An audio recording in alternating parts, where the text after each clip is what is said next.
Assalamualaikum warahmatullahi wabarakatuh. Perkenalkan, nama saya Dede Langgro dengan NIM 2305008742001. Nah, di sini saya berasal dari kelas TEG tahun 2023. Nah, di sini saya akan mengerjakan tugas UTS, yaitu ada 5 soal, dan di sini saya akan membacakan soal terlebih dahulu, baru setelah itu langsung ke jawaban. Nah, soal yang pertama. Setiap orang mencintai bangsa dan negaranya menurut caranya masing-masing. Sebagai mahasiswa, pesan apa yang sudah Anda lakukan untuk bangsa dan negara Anda sebagai wujud semangat nasionalisme? Nah, di sini jawabannya yaitu saya sebagai mahasiswa dan sekaligus sebagai generasi masa depan melakukan kewajiban saya untuk mencari ilmu untuk melanjutkan pembangunan dan cita-cita bangsa di masa depan. Selain itu, saya juga ikut andil dalam memerankan hari ini, yaitu Hari Kemerdekaan, sebagai bentuk penghargaan kepada para pahlawan. Nah, selanjutnya, yang soal kedua, yaitu syarat terbentuknya negara adalah mempunyai wilayah, rakyat, dan pemerintahan yang berdaulat. Namun, meskipun syarat tersebut telah terpenuhi, satu negara memerlukan syarat tambahan, yaitu adanya pengakuan dari negara-negara lain. Nah, baik dari de facto maupun de jure. Coba jelaskan. Yang pertama, apa yang dimaksud dengan berdaulat tersebut? Yang kedua, yaitu apa fungsi pengakuan negara lain bagi suatu negara? Nah, di sini jawaban saya adalah berdaulat adalah kondisi di mana suatu pemerintahan memiliki kedudukan tertinggi dan mutlak atas pemerintahan dan kekuasaan suatu wilayah, yaitu berlingkup dari desa, kota, maupun negara. Yang kedua, jawabannya itu apa fungsi pengakuan negara lain bagi suatu negara? Fungsi pengakuan sendiri, yaitu menjelaskan tentang keberadaan bangsa atau negara yang merdeka dan memiliki pemerintahan yang berdaulat, menjamin terjadinya hubungan internasional yang saling menguntungkan dan negara lain, membangun hubungan kerjasama baik dalam kontribusi pembangunan peradaban manusia di kancah internasional. Nah, selanjutnya yaitu nomor 3.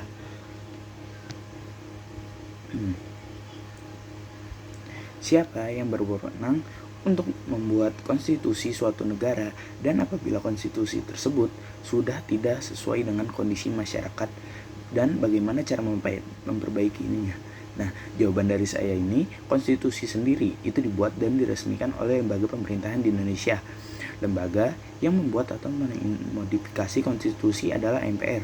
Nah, cara yang harus dilakukan yaitu untuk memperbaiki konstitusi yang tidak lagi sesuai dengan kondisi masyarakat, ialah dengan mengganti isi konstitusi dengan cara amandemen dan disesuaikan dengan kondisi masyarakat.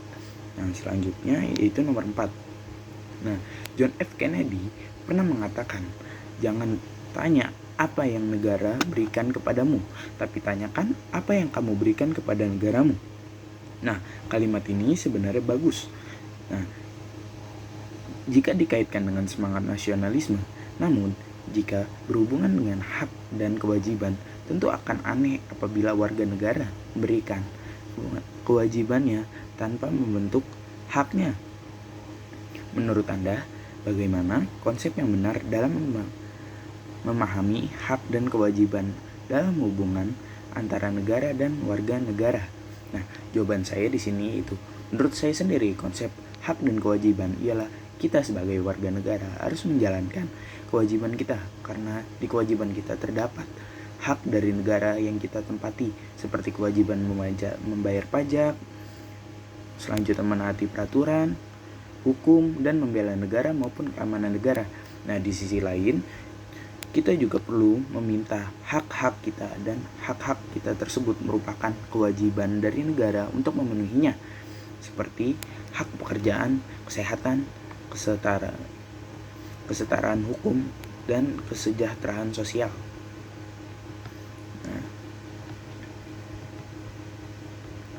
Nah, fasilitas dan lain-lain. Jadi, dalam konsep hak dan kewajiban negara dan warga negara saling terkait dan harus dijalankan sesuai konstitusi. Selanjutnya yang terakhir yaitu nomor 5. Nah, agar penegakan hukum bisa berjalan, optimal, kita tidak bisa hanya mengandalkan aparat saja. Kita memerlukan adanya peran serta masyarakat dalam penegakan hukum. Namun, di berbagai tempat masih banyak kita jumpai masyarakat yang belum sadar hukum. Nah, coba berikan 3 ide bagaimana cara menumbuhkan kesadaran masyarakat terhadap penegakan hukum di Indonesia.